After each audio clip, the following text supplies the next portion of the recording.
The day Sheriff Danner ordered his K-9 to attack Marlene Jefferson was the day Willow Creek's carefully constructed lies began to unravel. For 15 years, the elderly black woman had lived quietly at the edge of town, tending her garden, while keeping deadly secrets buried beneath her property. The police expected their trained dog to intimidate her. Instead, it defied commands and bowed at her feet. As phones captured the moment, no one realized they were witnessing the first move in a dangerous game. Marlene wasn't just an old woman with a mysterious past. She was Major Jefferson, former Special Forces K-9 commander, and the chemical weapons cover-up she'd been silently guarding was about to explode into the open. The powerful men who thought they could erase her would soon learn that some soldiers never stop fighting, even when the battlefield changes. Just before we get back to it, I'd love to know where you're watching from today, and if you're enjoying these stories, make sure you're subscribed, because tomorrow's special episode is one you definitely don't want to miss. The morning sun cast long shadows across Willow Creek, a small southern town where secrets lingered like the morning fog. Marlene Jefferson stood in her overgrown garden, her weathered hands gently pruning a rose bush. At 78, her movements were deliberate but strong, her back straight despite the years weighing on her shoulders. Beside her, a large German shepherd mix watched attentively, his ears perked up at every sound beyond the old wooden fence. "It's all right, Shadow," Marlene whispered, her voice low and melodic. "Just the Williams boy cutting through again." From across the street, 10-year-old Tommy Davis watched through a gap in his own fence, eyes wide with a mixture of curiosity and fear. "That's the weird old lady," he whispered to his friend Jake. "My mom says she never talks to anyone. Some kids say she's a witch." Jake nodded solemnly. "My dad says she's dangerous, that she did something really bad a long time ago." The boys ducked down as Shadow's head turned in their direction, his dark eyes seeming to pierce right through the fence boards. Marlene sighed, patting her companion's head. "Let them be, Shadow. They don't know any better." She straightened, up slowly, looking at her modest one-story home. The white paint was peeling in places, but the structure was sound, just like her. As she walked up the porch steps, she paused, sensing something different in the air today. A heaviness, a warning. At the Willow Creek Diner, the morning shift was in full swing. The smell of coffee and bacon filled the air as Officer Rick Danner slid into a booth where 3 other police officers were already seated. "Well, look who decided to show up," Officer Pete Lawson said with a smirk. "Daddy let you out to play with the big boys today?" Rick forced a smile, ignoring the jab. At 28, he was the youngest officer on the force and the only one who hadn't grown up in Willow Creek. But more importantly, he was Sheriff Thomas Danner's son, a fact no one would let him forget. "You missed all the excitement, officer," Daniel said, stirring his coffee. "Mitchell Crane just announced his new development plan, going to put Willow Creek on the map." "The mall project?" Rick asked, reaching for a menu. "I thought that was still in the proposal stage." "Not anymore. Got approved last night. Only problem is that old Jefferson woman. Her property sits right where the main entrance should be." Daniels leaned in, lowering his voice. "Your dad's pretty worked up about it." Before Rick could respond, the diner's door swung open, and Sheriff Thomas Danner strode in. At 55, he commanded attention. Tall, broad-shouldered, with a weathered face that rarely smiled. The conversations dimmed as he approached their table. "Rick," he said, voice gruff.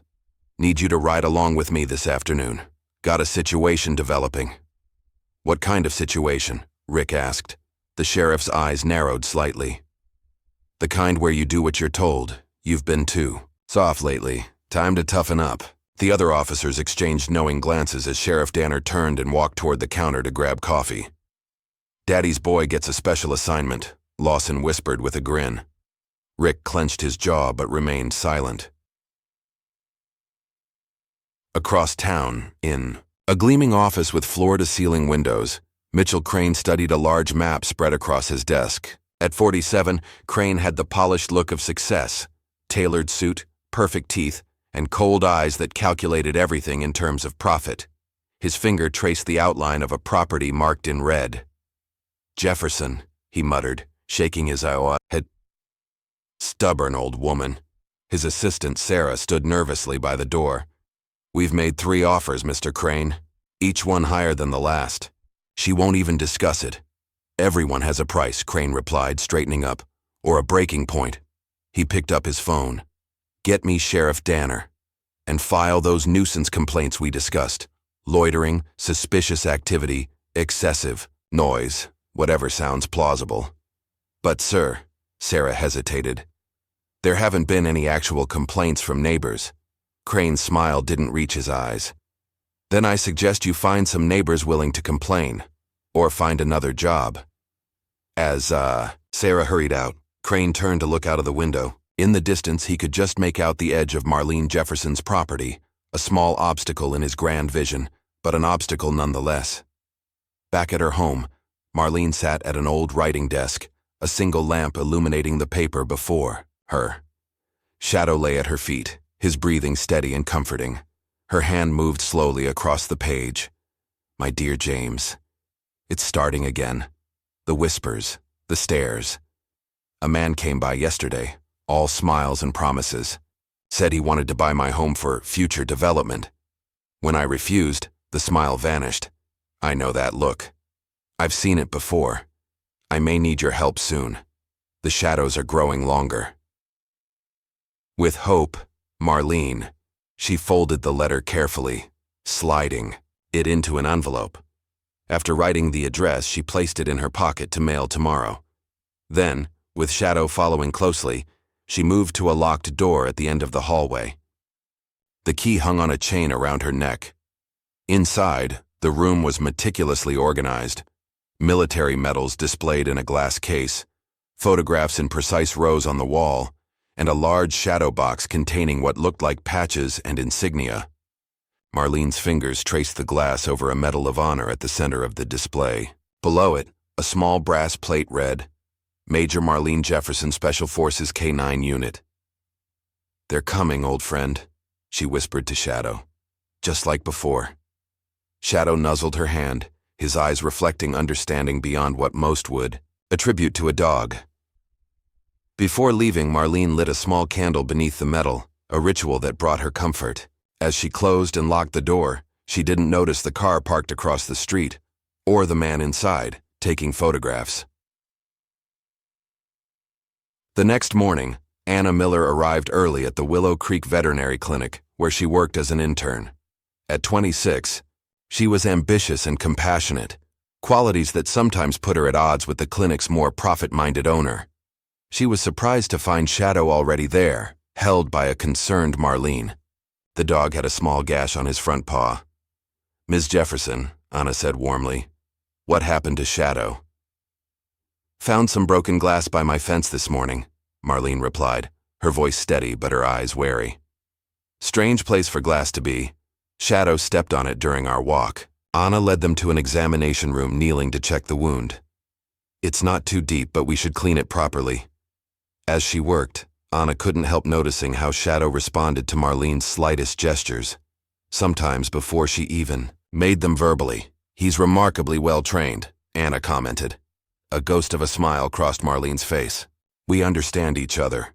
Anna wrapped the paw carefully. "All done. He should be fine in a few days." Marlene nodded, reaching into her purse.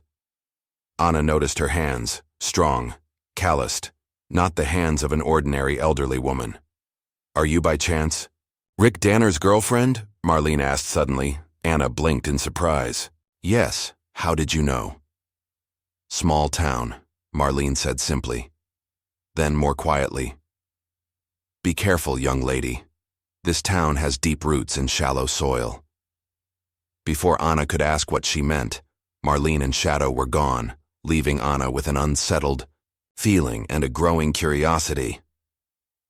That evening, as Anna recounted the strange encounter to Rick over dinner at her small apartment, his expression grew troubled. "Dad's been talking about her," he admitted. "Crane wants her property for the mall entrance. Claims she threatened him when he made an offer." Anna frowned. That doesn't sound like her. She was dignified, almost military in her bearing. Rick shrugged. "Dad says she's been trouble for years. Keeps to herself, won't participate in town affairs. He thinks she's hiding something." Or maybe she just values her privacy, Anna countered. Not everyone needs to be the center of attention. Rick sighed, reaching for her hand. Just be careful. Around her, okay? Something's brewing and I don't want you caught in the middle. Are you worried about me or worried about crossing your father? Anna asked pointedly. The question hung in the air between them, unanswered. As night fell over Willow Creek, Marlene sat on her porch, shadow at her feet. The stars were bright above, but she sensed the storm coming. Tomorrow would bring trouble. She could feel it, in her bones, the same way she'd felt it before deployments years ago. Inside her locked room, the candle still burned beneath the metal of honor, a small flame of resistance against the darkness gathering outside.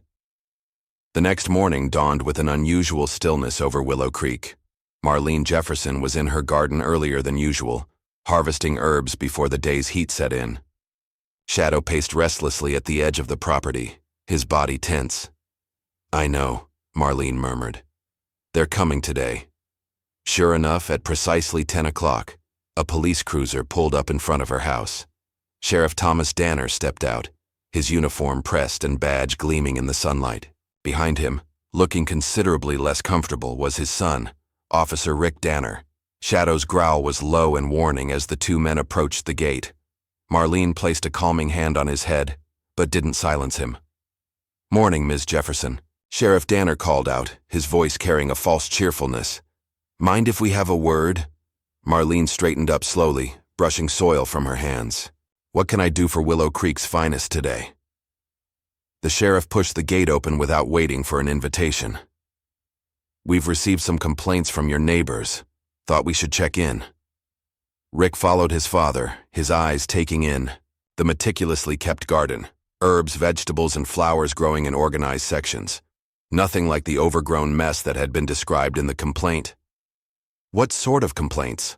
Marlene asked, her voice calm but her eyes sharp. Sheriff. Danner consulted his notepad. Noise disturbances, suspicious activity at odd hours, possible code violations regarding your property upkeep. He gestured vaguely at the yard. That sort of thing. Rick shifted uncomfortably. He'd read the complaint report that morning and found it oddly detailed yet vague, as if written by someone who'd never actually been to the property. I see, Marlene said, wiping her hands on her gardening apron. And which neighbors reported these issues? That's confidential information, ma'am, the sheriff replied. We're just here to investigate. Shadow moved closer to Marlene, his growl deepening as Sheriff Danner took another step forward. You might want to control your dog, Ms. Jefferson, the sheriff said, his hand moving instinctively toward his holster. Shadow, stay, Marlene commanded, her voice suddenly sharper, more authoritative. The dog stopped growling but remained alert, his eyes fixed on the sheriff. Dad, Rick interjected, I'm not seeing any of the issues mentioned in the report. The yard is well maintained and… Officer Danner, his father cut him off. Why don't you check the perimeter while I continue speaking with Ms. Jefferson? Rick hesitated, then nodded, moving away to walk the property line. As soon as he was out of earshot, the sheriff's demeanor changed. Let's cut to the chase, Jefferson. You know why we're really here. Marlene's expression remained neutral. I believe I do. Mr. Crane sent you. Mitchell Crane is bringing progress to this town, the sheriff said, lowering his voice. Jobs, tax revenue, tourism, but you're standing in the way. My land is not for sale, Marlene replied simply. Not to Mr. Crane, not to anyone. The sheriff took another step closer. You know, I looked into your background. Not much there, almost like someone erased it. Makes a man wonder what you're hiding. Marlene didn't flinch. I'm not hiding anything, Sheriff. I'm simply living my life. A life that could be made very difficult, he warned. Small towns have long memories, especially for outsiders who don't cooperate. Shadow's growl returned, louder this time. The sheriff reached for his radio. This is Danner. Send the K9 unit to 1427 Maple Street. Possible aggressive animal situation. Marlene's eyes narrowed. That's unnecessary, Sheriff. Just a precaution, he replied with a cold smile. Our K9 officer might have some advice on handling your pet. Rick returned just as a second police vehicle pulled up. Officer Daniels stepped out, leading a muscular Belgian Malinois on a leash. "What's going on?" Rick asked, looking between his father and Marlene. "Ms. Jefferson's dog is showing aggressive tendencies," Sheriff Danner explained. "Officer Daniels is here to assist." Rick frowned. "Dad, Shadow was just protecting his owner. He's not being aggressive now." But Sheriff Danner ignored him, gesturing for Officer Daniels to approach. "Ms. Jefferson, we need you to step away from the dog." "No," Marlene said firmly. "There's no need for this escalation." Shadow stood protectively in front of Marlene, his posture alert but controlled. Officer Daniels smirked. "You heard the sheriff, ma'am. Step away from the dog or I'll have to demonstrate what a properly trained police K9 can do." For a brief moment, something flashed in Marlene's eyes. Not fear, but recognition. A memory. Afghanistan, 2003. Major. Marlene Jefferson in full combat gear, leading a team through a village. A military K9, a Belgian Malinois much like the one now facing her, trotting obediently at her side. The dog alerting to an IED seconds before her team would have triggered it. Lives saved by the bond between handler and animal. The flashback vanished as quickly as it had come. Marlene's stance shifted subtly, her shoulders squared, her chin lifted. When she spoke, her voice carried the unmistakable tone of command. "I will not step away from my dog, officer, and you will not release yours." Sheriff Danner's face reddened. "That's it. You're interfering with police business." He turned to Daniels. "Show her what happens when people don't cooperate." Rick stepped forward. "Dad, this isn't right." The complaint was, "Stand down, Officer Danner," his father snapped. "Daniels, proceed." Officer Daniels grinned, unclipping his dog's leash. "Rex, forward," he commanded, pointing at Marlene. "Apprehend." The police dog lunged forward. But then something unexpected happened. As the dog approached Marlene, she made a subtle hand gesture, almost imperceptible, and whispered something under her breath. The K9 stopped abruptly, ears perked. It tilted its head, looking at Marlene with new interest. Then, to everyone's shock, the dog dropped to the ground, rolled onto its back, and wagged its tail submissively. "Rex!" Daniels shouted, his face contorted with confusion. "Apprehend! Now!" But the dog ignored him, instead crawling forward on its belly toward Marlene, whining softly. "What the hell?" Sheriff Danner muttered, his hand now fully on his weapon. Marlene knelt slowly, extending her hand to the police dog, which licked her fingers respectfully. Shadow remained calm beside her, as if he'd expected nothing less. "That's impossible," Daniels sputtered. "He's never disobeyed a command, unless he received a stronger one," Rick said quietly, watching Marlene with newfound curiosity. Sheriff Danner's face darkened with anger. "That's enough. Marlene Jefferson, you're under arrest for obstruction of justice and interfering with police duties." "On what grounds?" Rick challenged, stepping between his father and Marlene.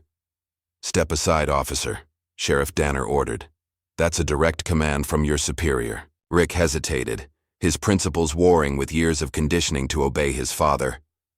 Slowly, reluctantly, he moved aside. Sheriff Danner roughly pulled Marlene's hands behind her back, snapping handcuffs around her wrists. "You have the right to remain silent." As he continued the Miranda rights, Marlene remained dignified, her eyes meeting Rick's with an unspoken message. Shadow growled but stayed in place, seemingly understanding that resistance would only make things worse. "Take care of Shadow," Marlene said to Rick as his father led her to the cruiser. "There's food in the pantry." Officer Daniels was still, trying to regain control of Rex, who continued to ignore his commands, watching Marlene with what looked remarkably like respect. As the police car drove away with Marlene in the back seat, neighbors began emerging from their homes, some filming with their phones. Among them was Tommy Davis and his mother. "Why are they arresting Ms. Jefferson?" Tommy asked, his earlier fear replaced by confusion. His mother shook her head. "I don't know, honey. She never bothered anyone." "But Dad said she was dangerous," Tommy insisted. "Sometimes," his mother replied softly. "People say things about others that say more about themselves than the person they're talking about. Later that afternoon, Anna rushed into the police station, finding Rick sitting at his desk, looking troubled. "I just heard what happened," she said breathlessly. "Is it true? They arrested Marlene Jefferson because her dog growled at your father?" Rick rubbed his temples. "It's more complicated than that. Dad claims she interfered with police business, influenced the K9 somehow." "That's ridiculous," Anna exclaimed, then lowered her voice as other officers glanced their way. "Rick, when I was treating Shadow yesterday, I noticed something. Marlene uses hand signals I've never seen before, and Shadow responds to them perfectly." "What are you saying?" "I think she was a dog trainer," Anna whispered. "But not just any trainer. Those commands. I've read about similar techniques in veterinary journals. They're used in military K9 units." Rick's eyes widened. "You think Marlene was military?" "I think she was more than that," Anna replied. "The way she holds herself, the precision in her movements. And Rick, I think she whispered a command to your K9 officer's dog, a command that overrode his." Before Rick could respond, there was a commotion at the front desk. A man in a crisp suit was arguing with the desk sergeant. "I'm here to post bail for Marlene Jefferson," the man was saying, his voice calm but authoritative. "And I suggest you process it quickly. My client has been unjustly detained." Rick peered around the corner. He didn't recognize the lawyer, and Willow Creek only had two, neither of whom looked like this polished city attorney. "Who hired him?" Rick whispered to himself. Outside, a black sedan with tinted windows waited at the curb. The driver remained. Inside, face obscured. By evening, the video of Marlene's arrest had spread across social media. The footage clearly showed the police dog refusing to attack and instead submitting to her. Comment sections were filled with questions. Who was this elderly woman? Why did the dog refuse to attack?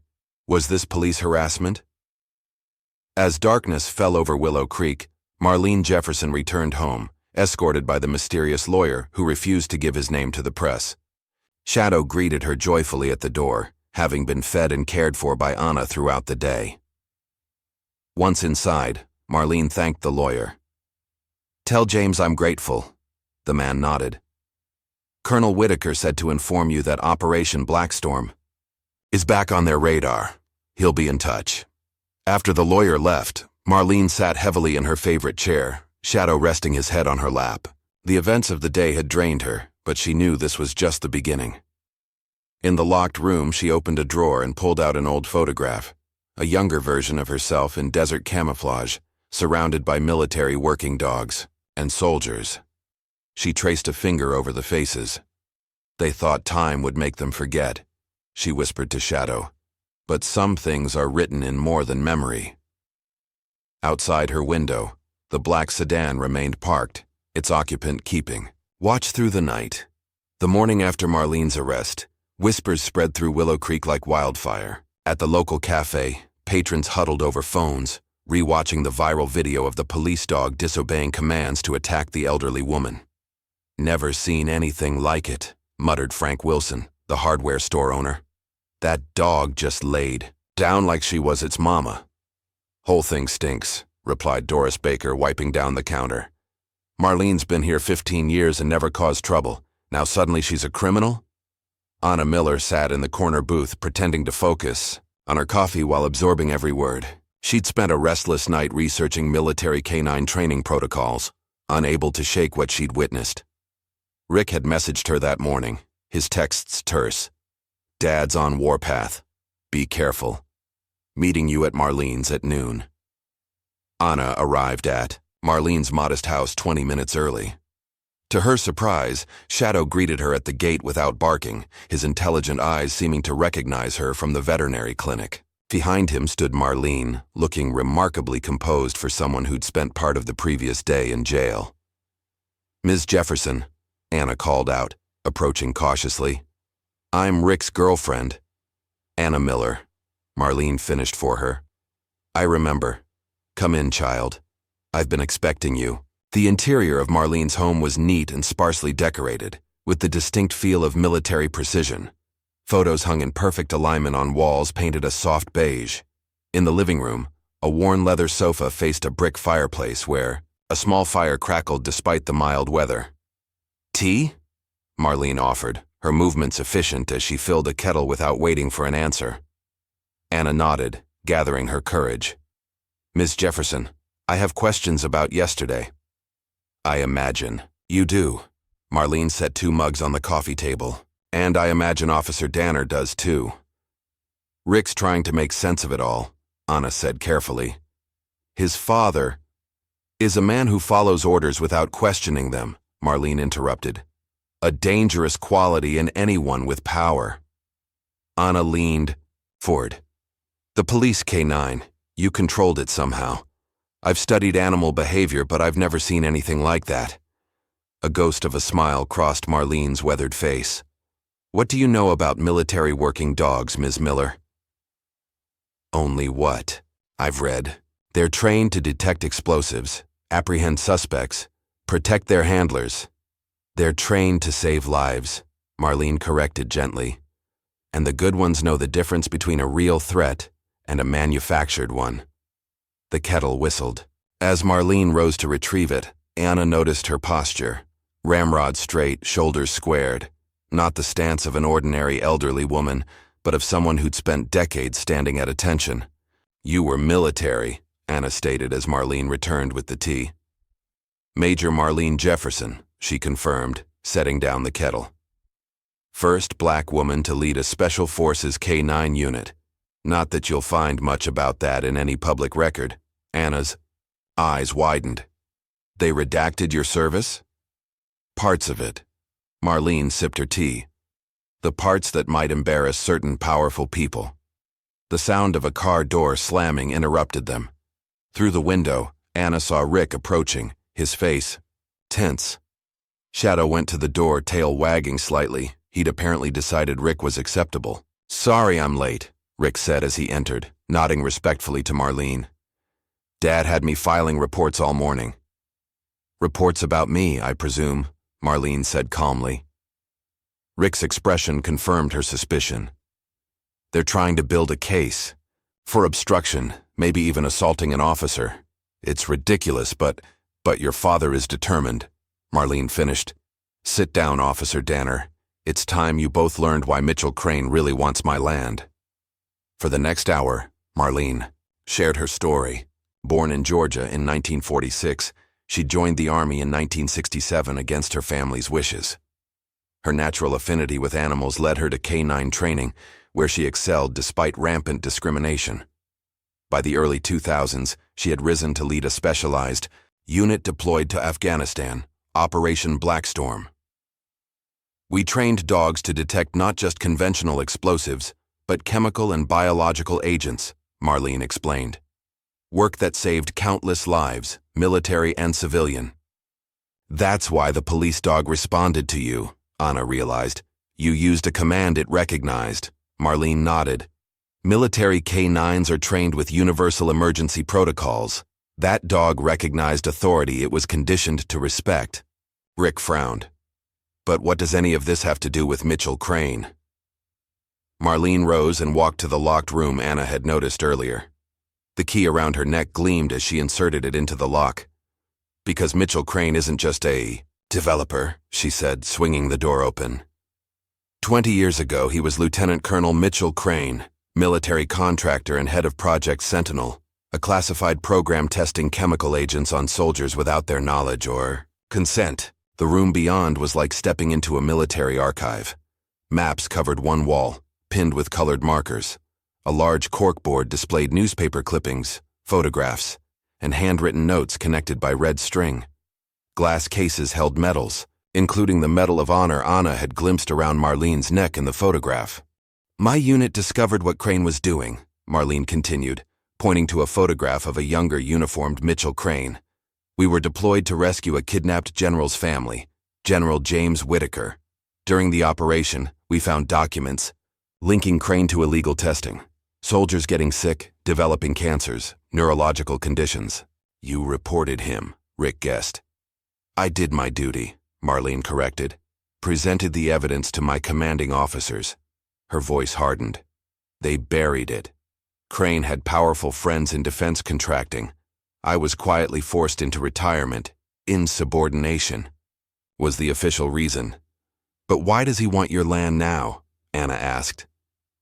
Shadow had moved to Marlene's side, as if sensing her distress at the memories. Because I kept copies of everything, Marlene said quietly. And because this land holds more secrets than just mine. Before she could elaborate, Shadow's ears perked up. A car engine rumbled outside. Marlene moved quickly to the window, then relaxed slightly. It seems we have another visitor, she said. One I've been expecting. A tall, distinguished black man in his 60s stepped out of a black sedan, the same car Anna had noticed at the police station the previous day. He moved with military precision as he approached the house. Colonel Whitaker, Marlene explained. The general I mentioned, now a Pentagon liaison, and the man who bailed me out yesterday. Rick tensed. Should I be worried about a high-ranking military officer showing up in Willow Creek? That depends, Marlene replied with a hint of a smile. On which side of history you want to be on, Officer Danner? Colonel James Whitaker entered without knocking, his presence immediately filling the small room. He nodded to Marlene with familiar respect. Major Jefferson, he said, his voice deep and commanding. Situation's escalated. Crane knows I'm here. These are friends, Marlene indicated Rick and Anna. They've earned the truth. Whitaker assessed them briefly, then continued. Crane's not just after your land for a mall, Marlene. Our sources indicate he's working with a private military contractor, Phoenix Solutions.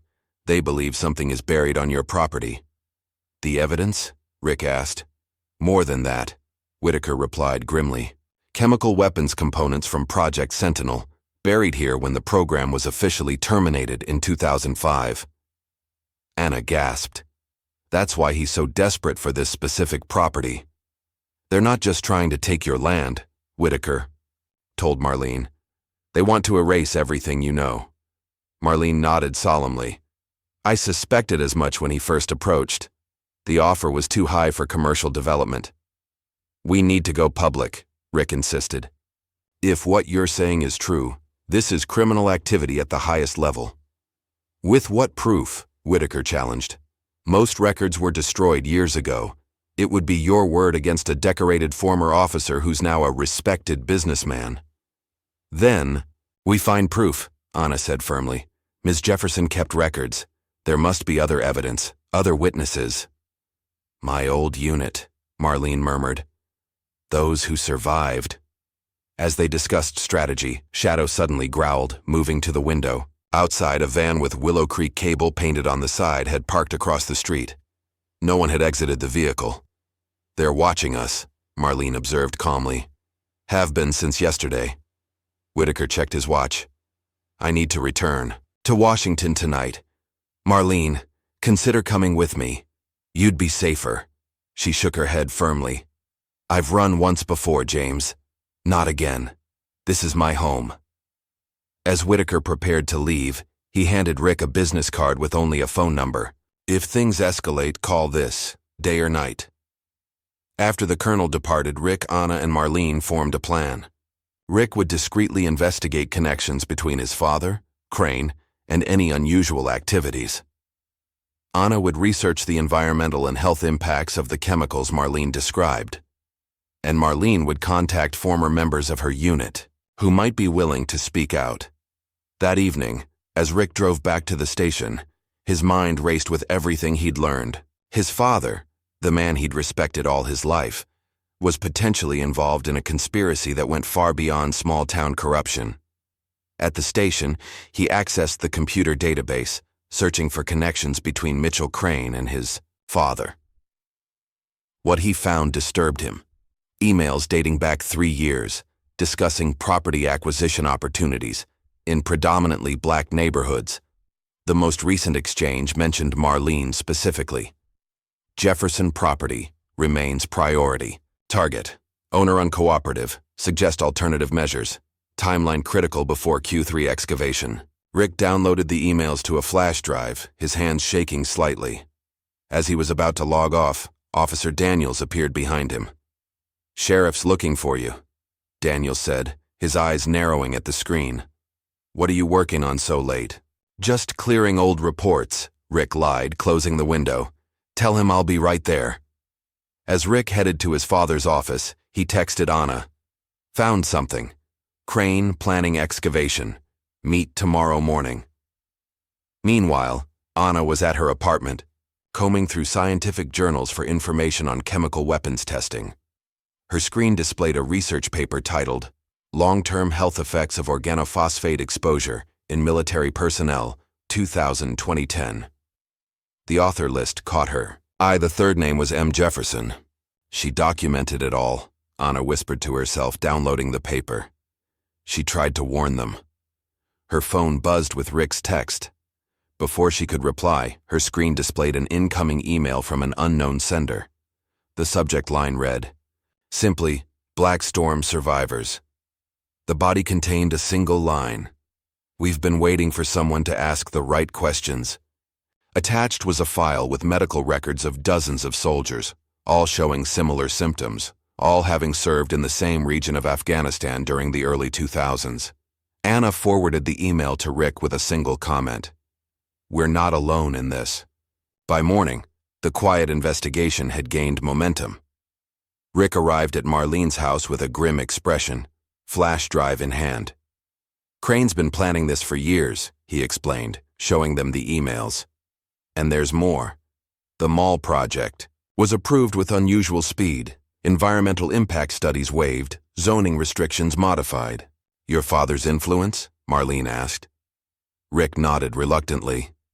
His signature is on everything. Anna shared her discoveries. Marlene, your research paper from 2012. It details exactly what happened to your unit, and I received anonymous medical records confirming the pattern of exposure. The survivors reaching out, Marlene said softly. Brave souls.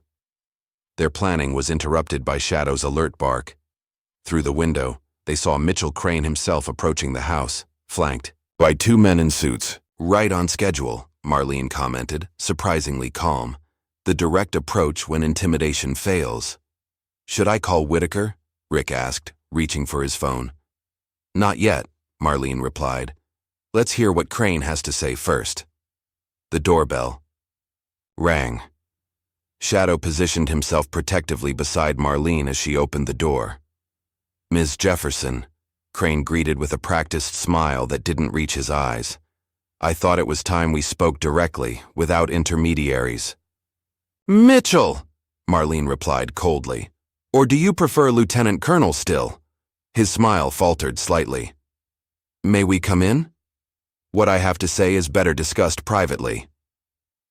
Whatever you have to say can be said here, Marlene stated firmly. In front of witnesses. Crane's eyes flickered to Rick and Anna, hardening when he recognized the sheriff's son. Officer Danner, interesting company you're keeping. Does your father know you're here? I'm off duty, Rick replied evenly, and concerned about harassment of a citizen in our community.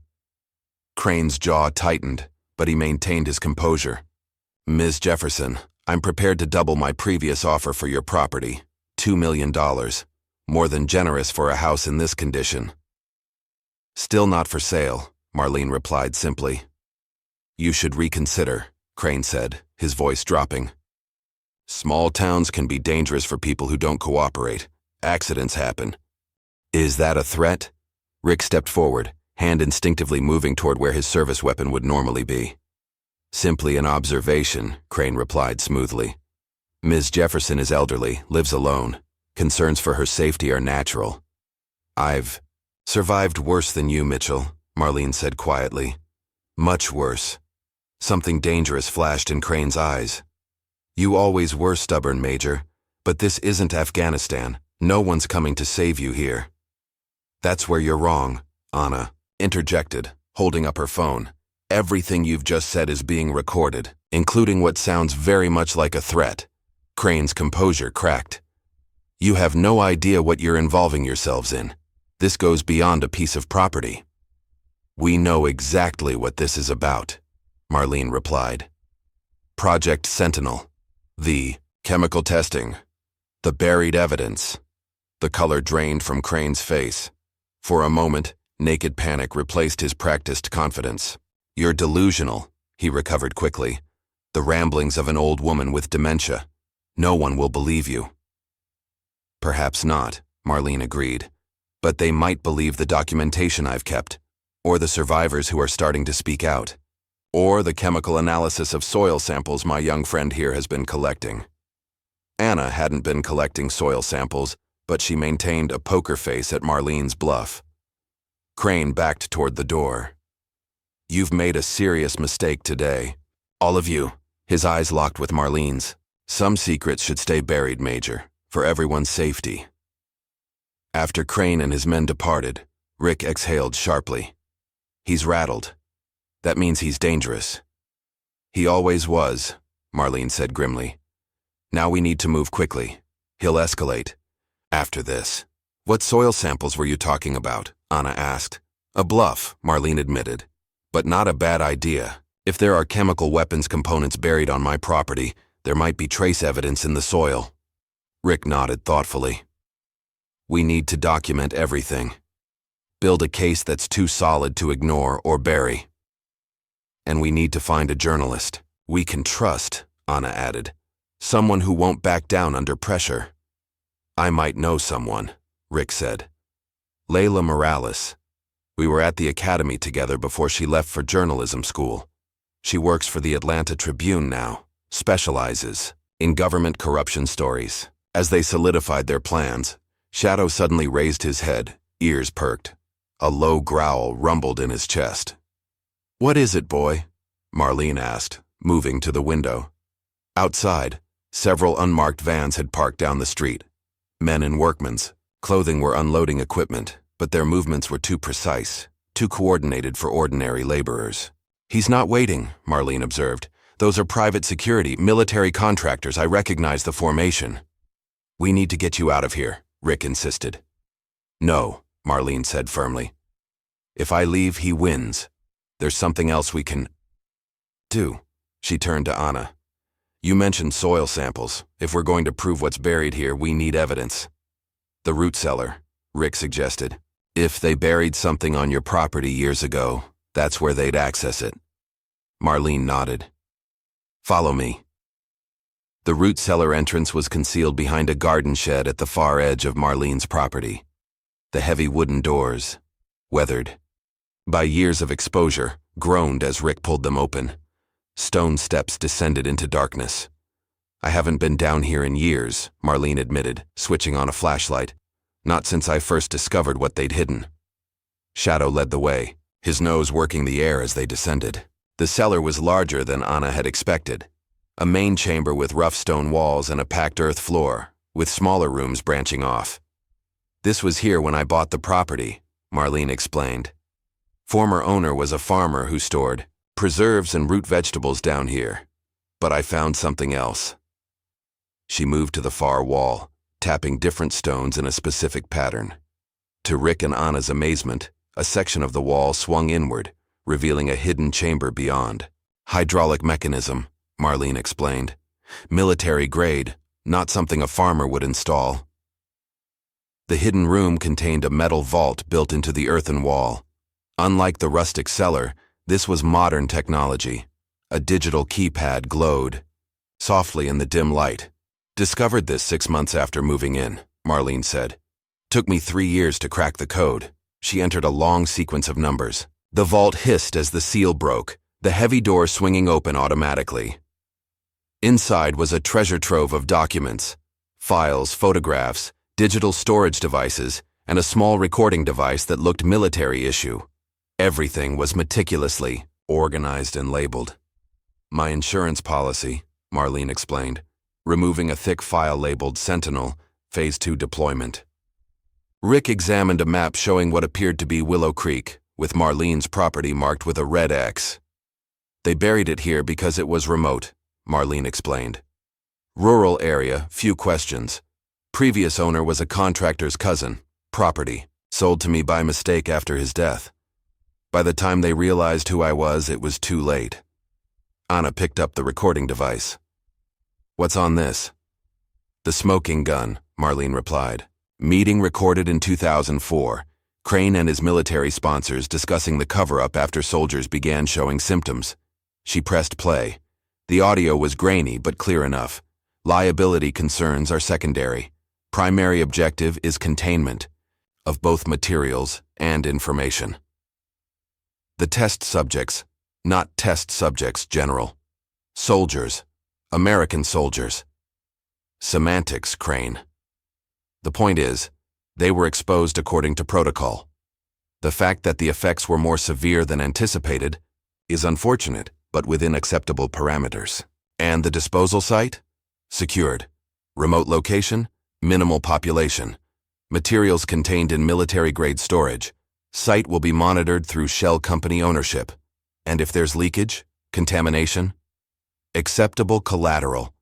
Area demographics make significant outcry unlikely. The recording continued, detailing plans to silence whistleblowers and manipulate medical records to hide evidence of deliberate exposure.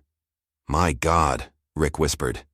They knowingly poisoned soldiers and were prepared to poison an entire town.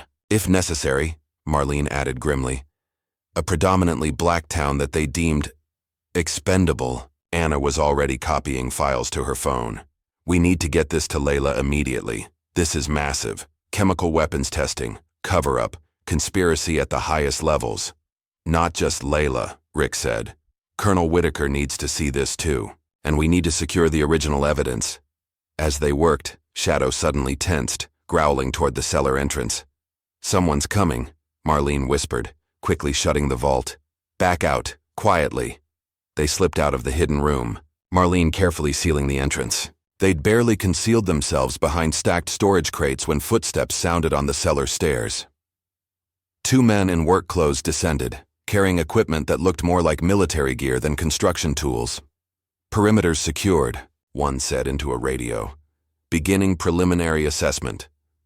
Roger that, came the reply, a voice they recognized as Mitchell Crane's. Find the access point. We move everything tonight. The men began methodically examining the walls, using what appeared to be ground-penetrating radar. They're looking for the vault, Anna whispered. Rick assessed their options. The only exit was past the men. He made a quick decision, pulling out. His phone and dialing, suddenly his ringtone blared loudly. The men spun around, reaching for weapons concealed under their jackets.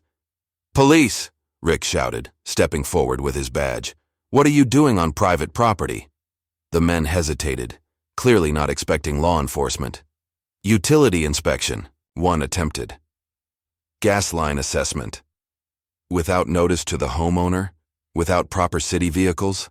Rick challenged. Identification, both of you. Now. Anna and Marlene emerged from hiding, Shadow staying protectively close to Marlene. Officer Danner, one man said, recognizing him. Your father cleared this operation. My father doesn't authorize trespassing, Rick replied firmly. Call him if you want, but you're leaving now. The men exchanged glances, then reluctantly headed for the stairs. This isn't over, one muttered as they departed. Once alone, Rick turned to Marlene and Anna. We need to move fast. They'll be back with reinforcements and probably a warrant. I'll send everything to Layla now, Anna said, fingers flying over her phone. But we should keep the originals safe somewhere else. I know someone who can help, Marlene said. Louise Ramirez, Sergeant Lou. She served in my unit, lost her leg saving my life during a mission gone wrong. She lives off the grid about 30 miles from here. Crane doesn't know about her. Can we trust her? Rick asked. With my life, Marlene replied without hesitation. She's been hiding from them as long as I have. They carefully packed the most. Critical evidence, the recording, key documents proving the chemical testing and maps of the burial site. As they emerged from the cellar, they saw the workers conferring with new arrivals, men in suits who had the unmistakable bearing of federal agents. Not real feds, Marlene whispered. Phoenix Solutions, private military contractors. Cranes, people. We need to split up, Rick decided. They'll be watching all of us now. I'll take Shadow and the evidence to Lou, Marlene said.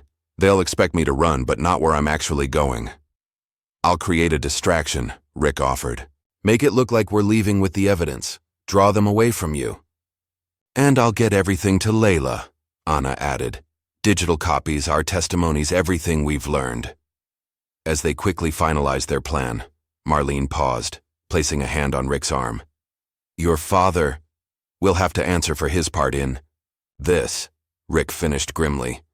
No matter what that means for me. Marlene nodded, a newfound respect in her eyes. Your badge says, protect and serve. Today, you honor that oath. They separated at the back of the property. Rick and Anna headed visibly toward his car, carrying decoy folders, while Marlene and Shadow slipped away through a neighbor's yard toward a pre-arranged meeting point where Lou would pick them up. Expected, the men followed Rick and Anna, allowing Marlene to escape unnoticed. As Rick drove away, he watched in the rearview mirror as two black SUVs pulled out to follow them. Phase 1 worked, he told Anna. Now for the hard part, staying alive long enough to make this public. Anna clutched her phone, containing copies of everything they'd found. I've already uploaded everything to a secure cloud server. Even if they get my phone, the evidence is safe. As they drove toward Atlanta, where Layla was based, Rick's phone rang. The caller ID showed Dad. He hesitated, then answered on speaker.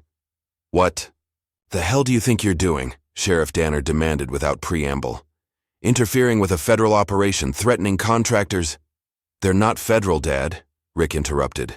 They're private military contractors working for Crane, and they're trespassing on private property without a warrant. You don't understand what's at stake here, Rick. His father's voice lowered. This is bigger than some old woman's property. Rights. I know exactly what's at stake, Rick replied coldly.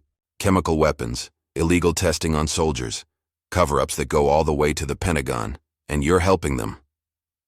A long silence followed. When Sheriff Danner spoke again, his voice had changed. Where are you, Rick? We need to talk, in person. This isn't what you think. It's exactly what I think, Rick replied. And it ends today. He ended the call, exchanging a grim look with Anna. He'll track your phone, she warned. I'm counting on it, Rick replied, turning onto a side road. We need them following us, not looking for Marlene. Meanwhile, Marlene and Shadow had reached the rendezvous point, an abandoned gas station on the outskirts of town.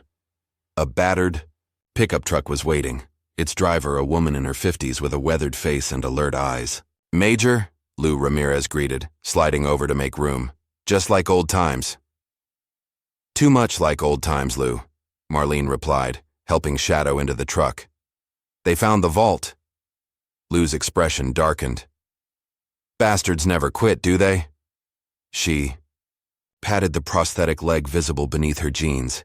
Lesson I learned the hard way. As they drove away, Marlene looked back at the town that had been her home for 15 years. Crane won't stop, she said quietly. Not until he recovers what's buried or destroys us all trying. Then we make sure the whole world knows what. He did, Lou replied, determination in her voice. No more shadows, no more silence. Shadow rested his head on Marlene's lap as the truck sped down the highway, carrying secrets that had been buried far too long. The early morning sun cast long shadows as Colonel James Whitaker strode purposefully through the federal courthouse in Atlanta. After receiving Anna's frantic call the previous evening, he had flown in overnight, pulling every string in his considerable network. Now, flanked by two serious-looking aides, he approached Judge Eleanor Barnes's chambers. Colonel Whitaker, the judge greeted him, her silver hair framing a face that had seen decades of legal battles. It's been a while, not since that terrorism case in '09. Judge Barnes, Whitaker nodded respectfully. I need an emergency injunction. Today. Now. 30 minutes later, Whitaker emerged with a signed federal order temporarily halting any demolition, excavation, or forced removal on Marlene Jefferson's property. His phone buzzed, a text from an unknown number that he recognized as Sergeant Lou Ramirez's burner phone. Package secure. Eagle resting. Awaiting coordinates. Marlene and the evidence were safe. For now. Meanwhile, Anna Miller had barely slept. Holed up in a modest hotel room on the outskirts of Atlanta, she had spent the night organizing the digital evidence and preparing it for Layla Morales. Shadow's veterinary records provided an unexpected bonus. Footage from the clinic's security cameras showed men searching the treatment rooms days before the confrontation at Marlene's house. They were planning this all along, Anna murmured to herself as she added the clips to her file. Her phone rang, Rick calling from a new number. "Are you safe?" she asked immediately. "For now," Rick replied, his voice tight with exhaustion.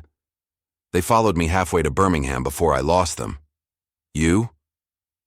Whitaker came through. "He's got an injunction against Crane. I'm meeting Layla in, an hour. Be careful," Rick warned. "Crane's people are everywhere. I've been monitoring police channels. Dad's put out an APB on my car." Anna's breath caught. "Rick, what are you going to do?" A long pause. "What I should have done years ago. Stand up to him." Across town, Layla Morales waited in a busy coffee shop, her laptop open but her eyes constantly scanning the entrance. At 32, she had built a reputation as a fearless investigative journalist with the Atlanta Tribune, specializing in government corruption. When Rick's message had come through, she'd recognized its importance immediately. Anna entered cautiously, carrying a backpack and wearing sunglasses despite the overcast day. The women recognized each other from Rick's descriptions and exchanged nods before moving to a corner table. "Rick vouches for you," Anna said without preamble. "Says you can't be bought." Layla's mouth quirked. "He should know. We both turned down lucrative offers to look the other way on a police brutality case 3 years ago. That's why he's a small-town cop and I'm still driving a 10-year-old Honda." She leaned forward. "Show me what you've got." For the next hour, Anna laid out everything. Marlene's military background, the chemical testing, the buried evidence, Crane's private security force, the sheriff's complicity. Layla took rapid notes, occasionally asking sharp questions that revealed her quick grasp of the situation. "This is Pulitzer material," she said finally, scrolling through the documents Anna had transferred to her laptop. "But also dangerous as hell. These people don't play games." "Neither do we," Anna replied firmly. "Marlene spent 15 years guarding this secret. Rick sacrificed his relationship with his father. I've probably lost my veterinary career. We're all in." Layla nodded, respect in her eyes. "I'll need 24 hours to verify independently and get editorial approval. This isn't just a local story. It's national, maybe international." "We don't have 24 hours, Anna warned. "Crane's getting desperate. The injunction won't stop him for long." "Then we work faster," Layla decided, closing her laptop. "I've got contacts at the CDC who can verify the chemical exposure data, and a friend at the Pentagon who owes me for keeping his name out of a scandal last year." As they finalized their plan, Anna's phone buzzed with an alert from her veterinary clinic's security system. The footage showed Sheriff Danner and 2 men in suits searching her office. They were looking for her, and for evidence. "It's starting," Anna said grimly, showing Layla the feed. "We need to move." Back in Willow Creek, public sentiment was shifting rapidly. The video of Marlene's arrest had gained national attention, with commentators questioning the use of force against an elderly woman. Veterans groups had begun speaking out after recognizing Marlene's name from declassified mission reports. Outside the sheriff's office, a small but growing crowd of protesters had gathered, many holding signs reading, "Justice for Major Jefferson." "And who commands your K9? Sheriff Thomas Danner watched from his window, his face tight with stress. The phone on his desk rang. Mitchell Crane again. "I can't hold this together much longer," Danner said without greeting. "The injunctions bought us some time, but people are asking questions I can't answer." "Then don't answer them," Crane snapped. "Stick to the script. Jefferson is mentally unstable, making false accusations. Your son is confused, manipulated by her." "My son has evidence, Mitchell. Real evidence." A long pause.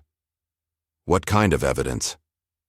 "I don't know exactly, but he said something about chemical weapons, illegal testing. Said it goes all the way to the Pentagon." Crane's voice turned cold.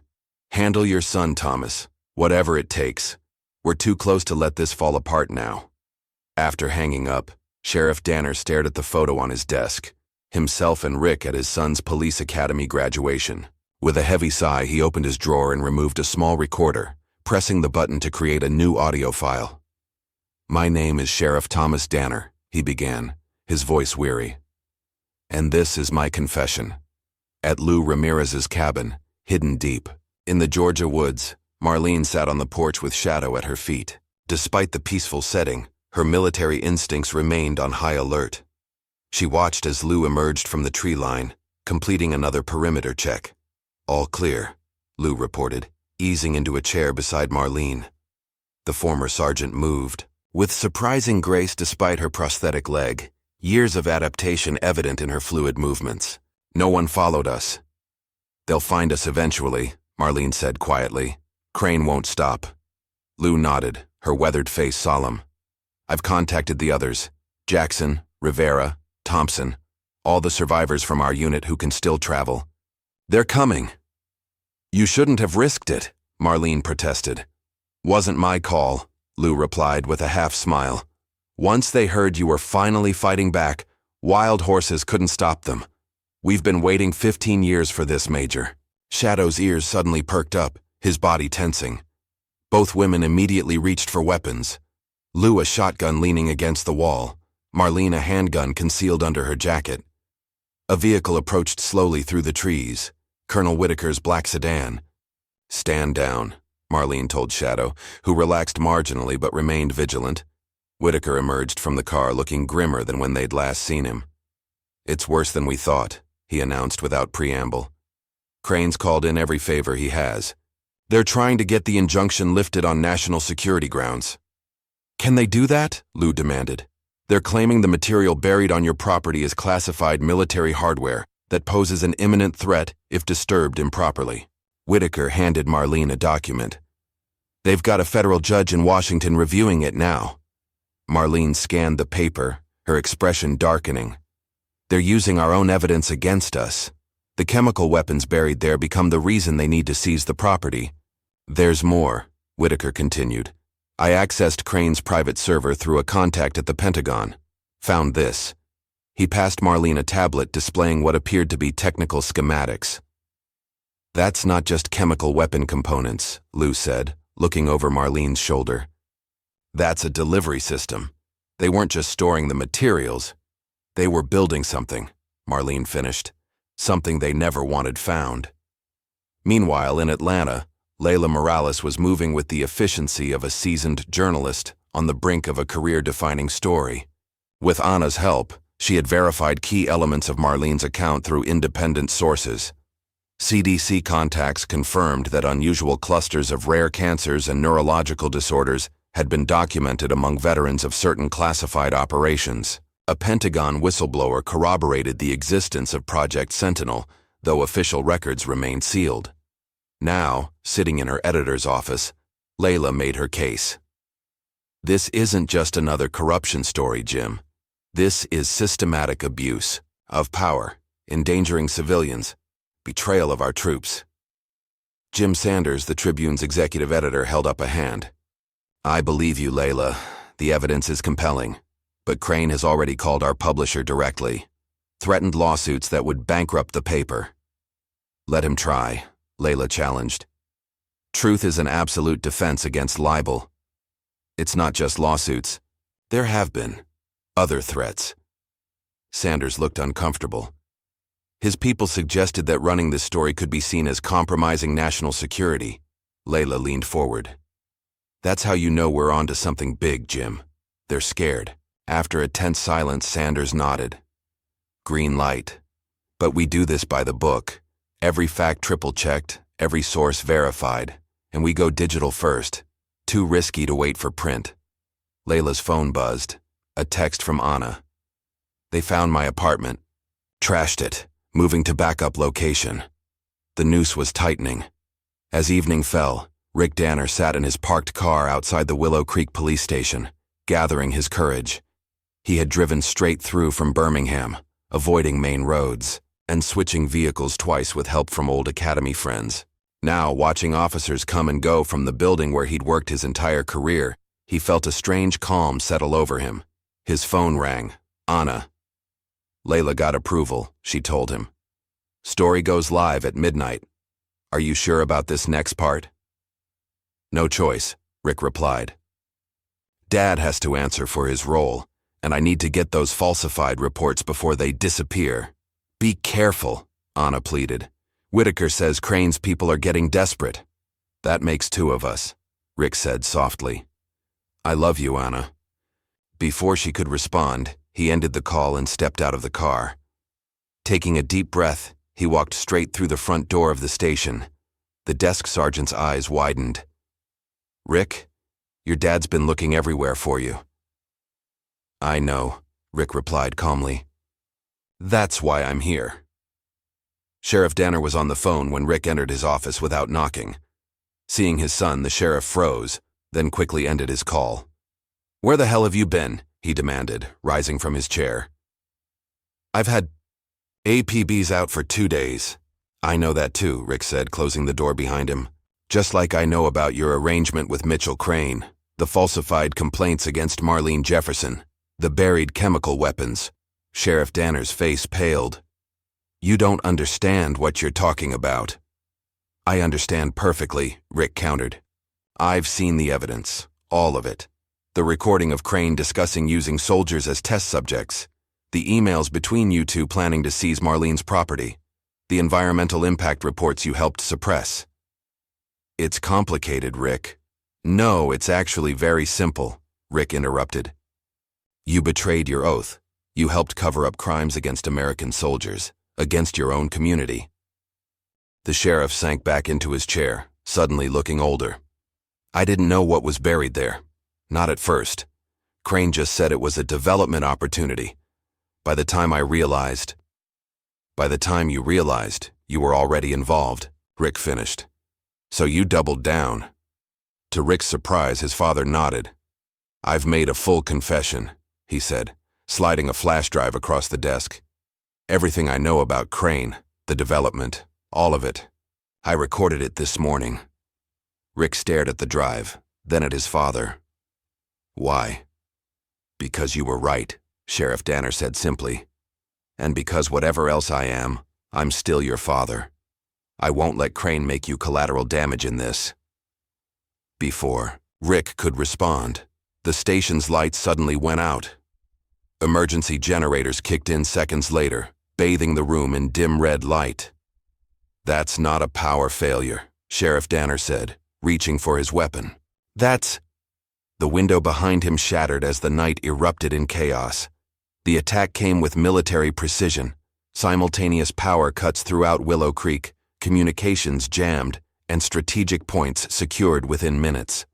At Marlene's property, black-clad figures with advanced tactical gear swarmed the perimeter, bypassing the police tape marking the federal injunction zone. Breaching team in position, a voice reported through encrypted channels. No sign of the target or the evidence. Mitchell Crane, monitoring from a command vehicle parked 2 blocks away, slammed his fist on the console. She has to have hidden it somewhere on the property. Find it. As his men ransacked Marlene's home, Crane's phone rang, a secure line from Washington. Please tell me you've contained the situation, said a terse voice that carried the unmistakable tone of Pentagon authority. Working on it, Crane replied. Minor complications. Minor doesn't describe what I'm hearing, the voice snapped. An Atlanta newspaper is about to run a story connecting Project Sentinel to unauthorized chemical weapons testing. Veterans are speaking out, and Colonel Whitaker, a decorated war hero, is publicly supporting their claims. I'll handle Whitaker, Crane promised. And the evidence won't see daylight. You have my word. Your word lost its value when you lost control of this operation, the voice replied coldly. Clean it up, Crane, or we'll send someone who can. The line went dead, leaving Crane seething. 15 years of careful planning unraveling because of one stubborn old woman and her dog. Unbeknownst to Crane, Lou Ramirez had installed hidden cameras throughout Marlene's property years earlier, a precaution that now gave them eyes on the operation. In Lou's cabin, Marlene Whitaker and 3 newly arrived veterans from their old unit watched the feeds on multiple screens. Standard search pattern, observed Carlos Rivera, a former staff sergeant now walking with a cane due to neurological damage from chemical exposure. They're looking for the vault. Let them look, Marlene said calmly. The real evidence is already out.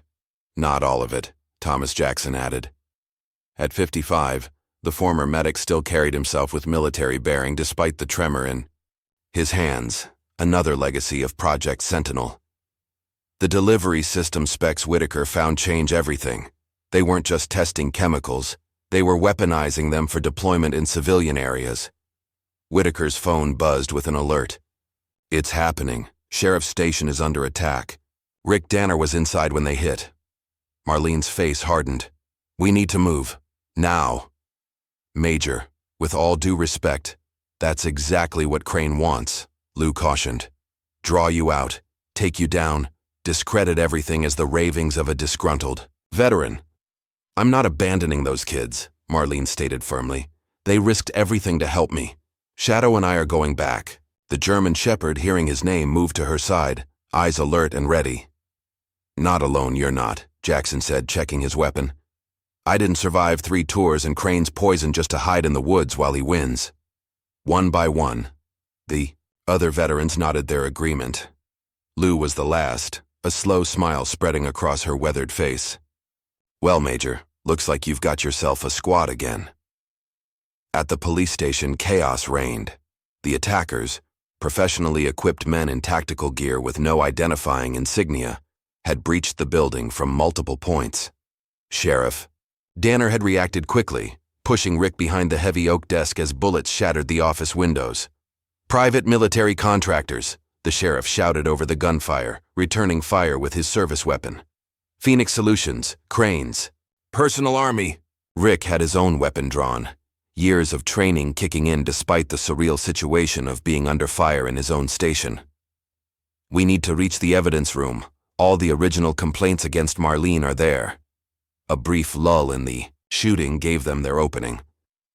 Father and son moved in practiced coordination, clearing corners as they made their way down the hallway toward the records section. Behind them, they could hear their fellow officers engaged in firefights throughout the building. Why are they doing this? Rick demanded as they took cover behind a filing cabinet. The story's about to break anyway, because the truth is worse than what you found, his father replied grimly. I heard Crane on the phone earlier. Whatever's buried on Jefferson's land isn't just chemical weapon components. It's something they're terrified of having exposed. As they reached the evidence room, Sheriff Danner punched in his access code. The door swung open to reveal Officer Daniels, the canine handler from the confrontation at Marlene's, already inside, hastily stuffing files into a bag. Daniels! Sheriff Danner barked. What the hell are you doing? Daniels spun around, weapon raised. Following orders, sir. The real ones.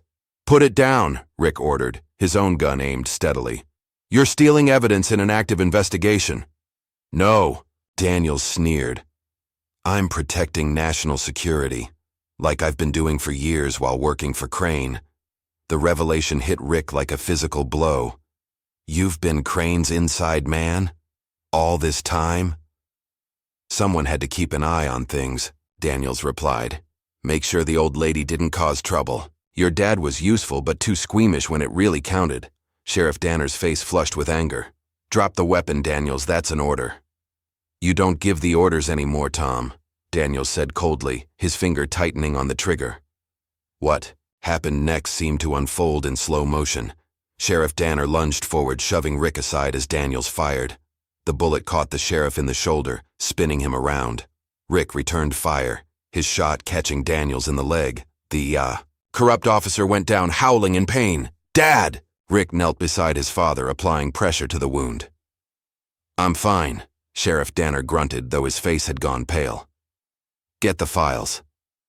Outside, the sound of approaching vehicles cut through the gunfire. Through the window, Rick could see multiple SUVs converging on the station, more of Crane's forces arriving as reinforcements. We're out of time, he muttered, quickly gathering the critical files while keeping his weapon trained on the wounded Daniels. His phone buzzed with a text from Anna. Story just went live.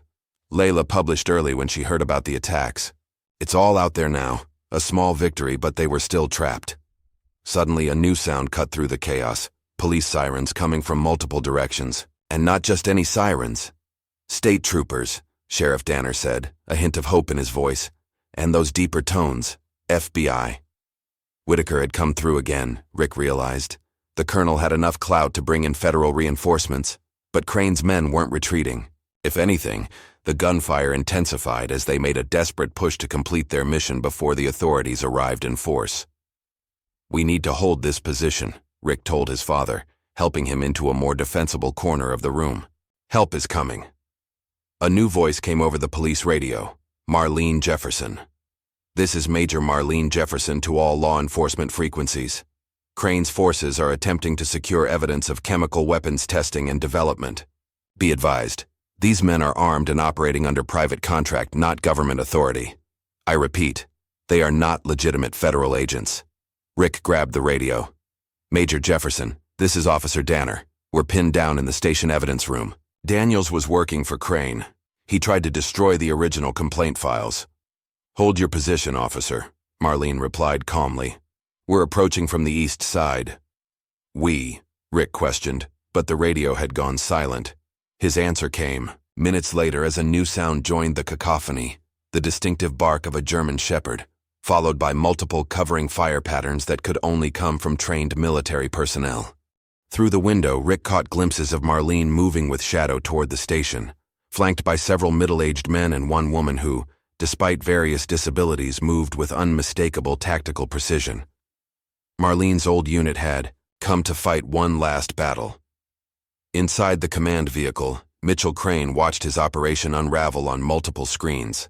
State police were setting up roadblocks, FBI tactical teams were deploying, and most damning of all, his phone was exploding, with notifications as Layla Morales' story spread across news outlets nationally. "Sir, we need to abort," his security chief urged. "Phoenix Solutions can't be caught in a firefight with federal agents.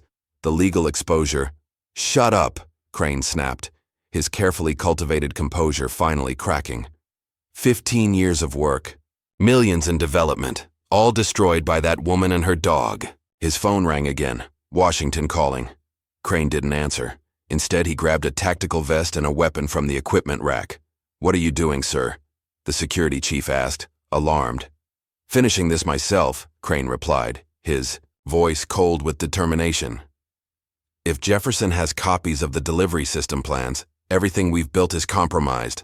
I need to make sure she doesn't talk." "Sir, that's suicide. The feds are—" "I'm not going to prison," Crane cut him off, "and I'm not letting that self-righteous major destroy everything we've worked for." Before his men could stop him, Crane was out the door, moving purposefully toward the chaos at the police station.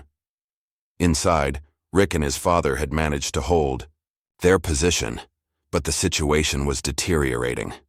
Sheriff Danner's wound was bleeding heavily, and Crane's men were making a coordinated push toward the evidence room. "You need to go," Sheriff Danner told his son, voice weakening. "Take the files and get out the back way." "I'm not leaving you," Rick insisted. "This is my mess," his father replied. "My chance to make it right." Before Rick could argue further, the door burst open. He raised his weapon, then lowered it in shock as Shadow bounded in, followed by Marlene Jefferson and a limping Lou Ramirez.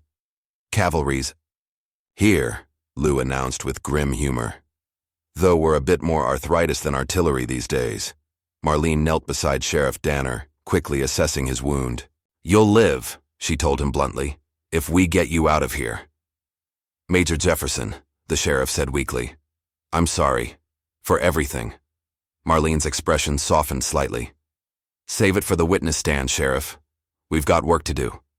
Outside, the firefight was intensifying as state police and FBI forces engaged Crane's mercenaries.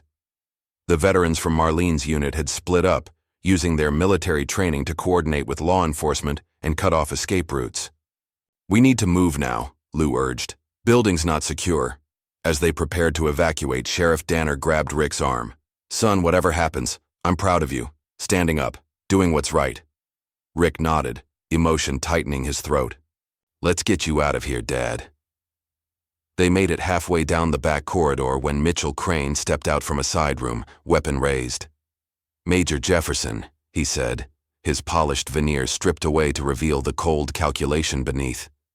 "Still causing problems after all these years," Shadow growled, positioning himself protectively in front of Marlene. It's over, Crane, Marlene replied calmly.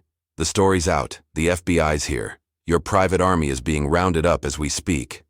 Nothing's over until I say it is, Crane snarled, his aim unwavering. You have no idea what you've done, what you've exposed. This went beyond weapons testing. We were developing systems to protect American cities from chemical attacks. By poisoning American soldiers? Lou challenged. By burying experimental weapons in civilian communities? Acceptable losses, Crane replied coldly. For the greater good. There's nothing good about what you did, Marlene said. And I think deep down, you know that. For a moment, something like doubt flickered across Crane's face. Then his expression hardened. Enough talk. You're coming with me, Major. You're going to tell the world this was all a misunderstanding. A confused old woman with dementia making wild accusations. And if I refuse? Marlene asked. Crane's smile was chilling. Then, this ends the way it should have 15 years ago. With you silenced permanently, he shifted his aim toward Shadow. Starting with your dog. What happened next occurred so quickly that Rick could barely process it. As Crane's finger tightened on the trigger, Sheriff Danner lunged forward despite his wound, knocking the weapon upward. The shot went wild, hitting the ceiling. Shadow, responding to a hand signal from Marlene, launched forward in a perfectly executed takedown, clamping onto Crane's arm with trained precision. The developer went down hard, screaming as the German Shepherd held him immobilized. Stand down, Shadow, Marlene commanded after a moment. The dog immediately released Crane and returned to her side, watching the fallen man with vigilant eyes. Sheriff, Danner collapsed against the wall, his strength finally giving out. Rick rushed to his father's side while Lou covered Crane with her weapon. Always knew. That dog was special. Sheriff Danner managed before losing consciousness. FBI agents poured in moments later, securing Crane and calling for medical assistance. As paramedics worked on Sheriff Danner, Marlene knelt beside Shadow, gently stroking his fur. Good boy, she whispered. The best boy. Outside, dawn was breaking over Willow Creek. The long night was over, but the real battle, for justice, for truth, for accountability, was just beginning. 3 months after the night that changed Willow Creek forever, the Atlanta federal courthouse buzzed with tension. Camera crews lined the steps outside, while inside the largest courtroom was filled to capacity. The trial of Mitchell Crane had become a national spectacle, drawing attention from veterans groups, civil rights organizations, and government watchdogs alike. Marlene Jefferson sat in the front row, her posture military straight despite her 78 years. Shadow rested at her feet, a special exemption granted by the judge after learning of his service history. Beside them sat Anna Miller, her hand intertwined with Rick Danner's. Across the aisle, Lou Ramirez and the surviving members of Operation Blackstorm filled an entire row, their presence a silent testament to years of suffering and silence. All rise, the bailiff called as Judge Eleanor Barnes entered, her silver hair gleaming under the courtroom lights. The prosecution table was led by a no-nonsense federal attorney named Sarah Reynolds, hand-selected by the Justice Department, after the scope of Crane's crimes became apparent. Opposing her sat Crane's defense team, 5 high-priced lawyers from a prestigious Washington firm, their expressions confident despite the mountain of evidence against their client. Mitchell, Crane himself looked diminished in his tailored suit, the arrogance drained from his face after months in federal custody. His eyes darted occasionally toward Marlene, a mixture of hatred and fear evident in his gaze. The prosecution calls Major Marlene Jefferson, Attorney Reynolds announced. A hushed anticipation fell over the courtroom as Marlene rose, giving Shadow a gentle command to stay. She walked to the witness stand with dignity, swearing her oath with the clear voice of someone accustomed to speaking truth to power. Major Jefferson, Reynolds began, please tell the court about your military service and your involvement with Operation Blackstorm. For the next hour, Marlene detailed her distinguished career. From her groundbreaking role as the first black woman to lead a Special Forces K-9 unit through her deployments in combat zones around the world. She explained how Operation Blackstorm had been created to rescue hostages and detect chemical and biological threats using specially trained dogs. And when did you first become aware of Project Sentinel? Reynolds asked. Marlene's expression grew somber. During a rescue operation in Afghanistan, 2004. We were extracting General James Whitaker's family from captivity when we discovered documents in a hidden compartment. They detailed unauthorized chemical testing on American soldiers, specifically my unit and others operating in the region. And the defendant's role in this testing? Lieutenant Colonel Mitchell Crane was the program director, Marlene stated firmly. His signature was on every authorization form, every test protocol. When soldiers began showing symptoms, neurological issues, respiratory problems, unusual cancers, he ordered the records classified and the soldiers reassigned to different units to hide the pattern. Crane's lead attorney objected repeatedly, citing national security concerns. But Judge Barnes allowed the testimony to continue, a testament to the thorough declassification work Colonel Whitaker had orchestrated behind the scenes. As Marlene continued her testimony, she maintained her composure even when describing the most horrific details: fellow soldiers collapsing during training exercises, unexplained seizures, medical concerns dismissed as stress reactions. The courtroom was silent except for her steady voice and the occasional sob from family members of affected veterans. "What happened when you reported these findings to your superiors?" Reynolds asked.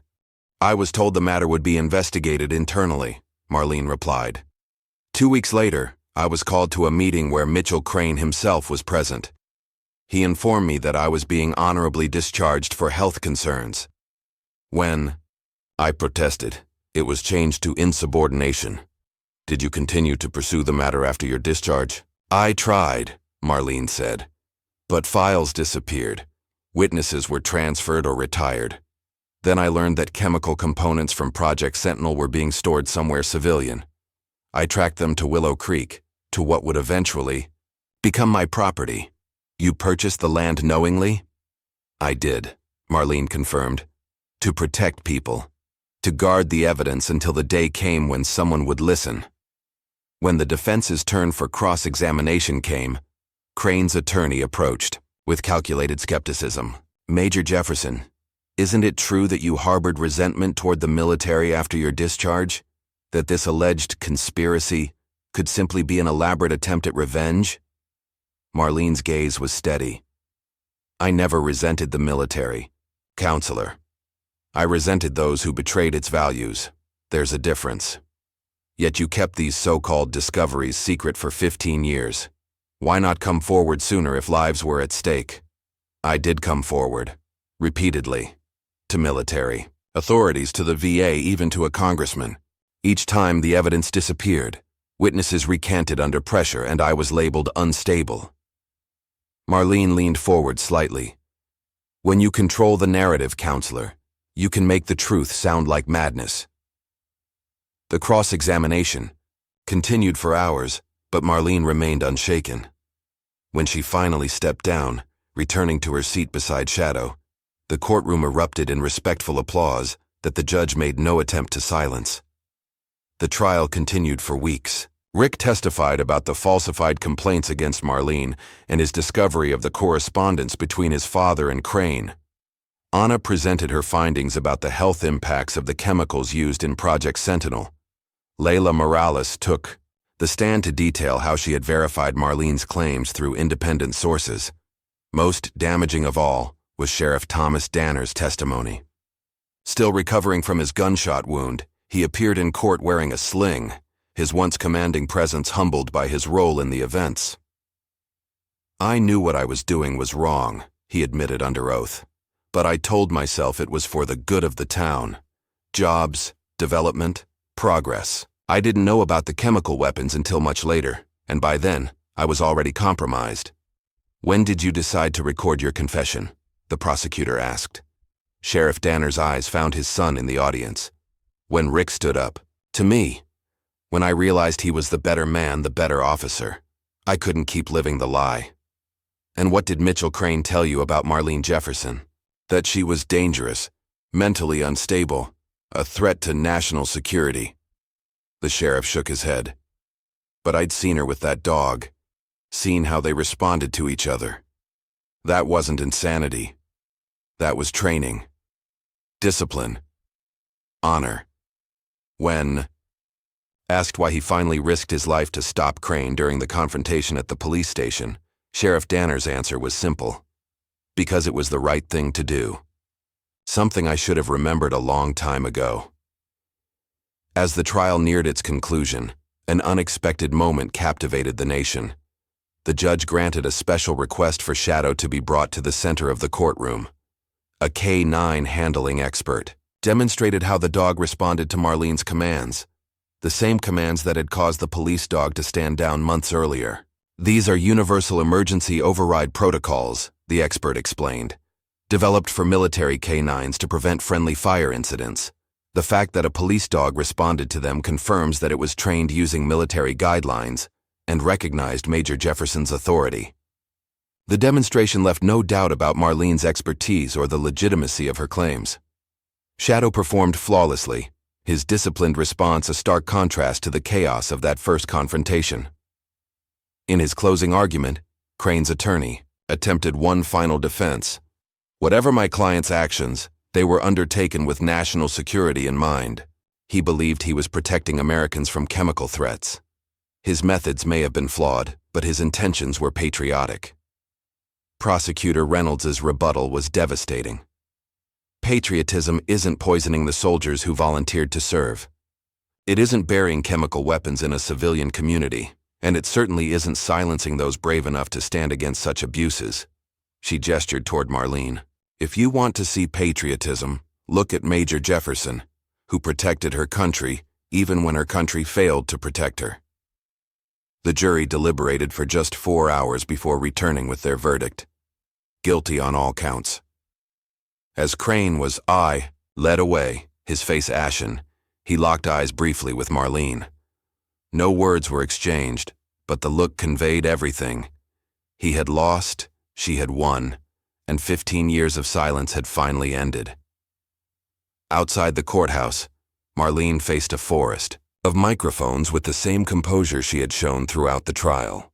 Reporters shouted questions about retribution, about vindication, about her feelings toward Crane.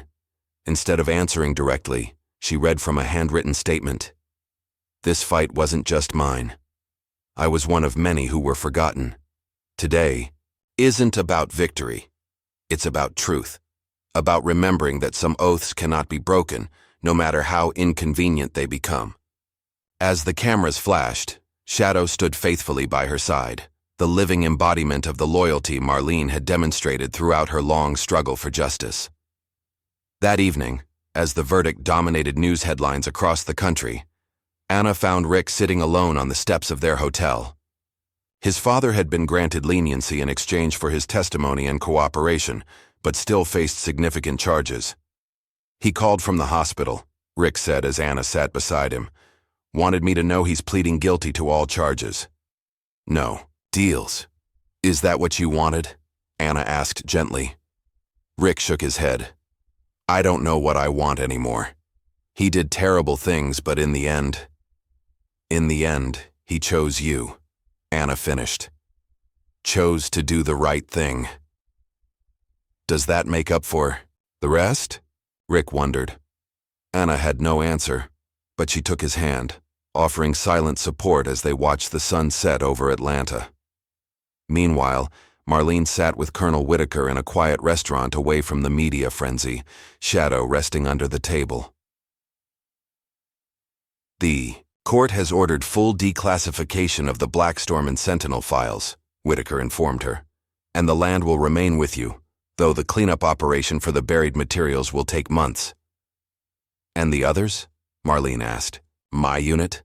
Full veterans benefits restored, medical care for all service-connected conditions, and a formal apology from the Secretary of Defense. Whitaker smiled slightly. It's not enough, but it's a start. Marlene nodded, gazing out the window at the city lights. 15 years, James. Sometimes I thought this day would never come. You never gave up, he replied simply. That's what makes you who you are. As they spoke, Lou Ramirez and the other veterans from their unit entered, joining them at the large corner table. No words were needed. The bonds forged in combat and strengthened through years of shared struggle spoke volumes. They were finally Visible again, no longer shadows of a classified past. 1 year later, Willow Creek had transformed. Where Marlene's modest house once stood, a memorial park now spread across several acres, dedicated to the veterans of Operation Blackstorm and other whistleblowers who had risked everything to expose injustice. The chemical weapons had been safely removed by an elite military environmental team, the soil remediated, and the land repurposed as a place of healing rather than secrets. A simple granite monument at the center bore the names of those who had served in Marlene's unit, both those who had survived to see justice and those who had not. Marlene herself had moved to a comfortable new home at the edge of the park, where she could look out at the monument from her porch. At 79, she remained active in veterans advocacy, though she preferred to work behind the scenes, letting younger voices take the spotlight. On this particular morning, she sat on her porch swing, shadow beside her, watching as a school bus pulled up at the park entrance. Children poured out, supervised by teachers who led them toward the memorial. "They come every week now," Marlene remarked to Shadow, whose muzzle had grown increasingly gray over the past year. "Different schools, different children, but they all want to hear the story." Shadow's tail thumped lazily against the swing, his eyes still alert despite his advancing age. The Veterans Day ceremony that afternoon was modest by national standards, but significant for Willow Creek. Marlene had declined numerous invitations to speak at larger events in Washington and New York, preferring to host her own gathering for the families of forgotten soldiers. A small stage had been set up near the monument, with chairs arranged on the lawn. Lou Ramirez, now running a sanctuary for disabled veterans and service animals on the outskirts of town, coordinated the event with military efficiency. "They're asking again if you'll speak," Lou told Marlene as they reviewed the program. Marlene shook her head. "No speeches, just the reading of the names." Lou nodded, understanding her friend's preference for substance over ceremony. The general public arrives at 2, family members and veterans at 1 for the private ceremony. As the families gathered, widows, children, parents of those affected by Project Sentinel, Marlene greeted each one personally, Shadow faithfully at her side. For many, this was their first opportunity to meet the woman who had finally brought them answers after years of confusion and loss. "My husband always said something wasn't right about his illness," an elderly woman told Marlene, clutching a framed photograph of a soldier in desert camouflage. "The VA kept saying it wasn't service-connected. He died still trying to prove them wrong." Marlene took the woman's hands in hers. He was right, and now everyone knows it. Across the park, Rick Danner, no longer wearing a police uniform, helped set up chairs with Anna. After the trial, he had resigned from the Willow Creek Police Department, choosing instead to train young recruits in ethics and accountability at the regional academy. "Dad's parole hearing is next month," he mentioned quietly to Anna as they worked. "He's been a model prisoner, teaching GED classes to other inmates." Anna nodded encouragingly. Though Sheriff Danner had been sentenced to 5 years, his cooperation and the circumstances of his final actions had made him eligible for early release. "Are you ready to see him?" "I think so," Rick replied. "We've been writing to each other. It's different now, more honest." Anna squeezed his hand. "That's good." Their quiet moment was interrupted by the arrival of Colonel Whitaker, now retired from the Pentagon and serving on the board of Project Shadow Watch, the non-profit organization that had grown from the events in Willow Creek. The organization advocated for military transparency and whistleblower protections, with Layla Morales heading its investigative journalism division. "Major," Whitaker greeted Marlene warmly. "Everything looks wonderful." "We were late," Marlene replied, a hint of their old military banter in her tone. "But we're here now." The colonel's expression grew solemn. "The president signed the Blackstorm Veterans Relief Act this morning. Full compensation for all affected service members and their families, lifetime medical care, educational benefits for their children. It won't bring back the dead," Marlene observed. "No," Whitaker agreed, "but it acknowledges them, makes their sacrifice official." As the ceremony began, Marlene took her place with Shadow beside the monument. She had chosen not to speak, but her presence was speech enough, a living reminder of persistence in the face of overwhelming odds. The reading of names began, each one followed by the gentle toll of a bell. Shadow sat attentively throughout, as if standing guard over the memory of those being honored. Later that afternoon, as the public ceremony concluded, a more intimate gathering took place under an ancient oak tree on Marlene's property. Rick and Anna had chosen this spot for their wedding, simple, meaningful, and away from public attention. Marlene's backyard had been transformed with wildflowers and simple white chairs, Shadow serving as ring bearer with the band secured to a special collar.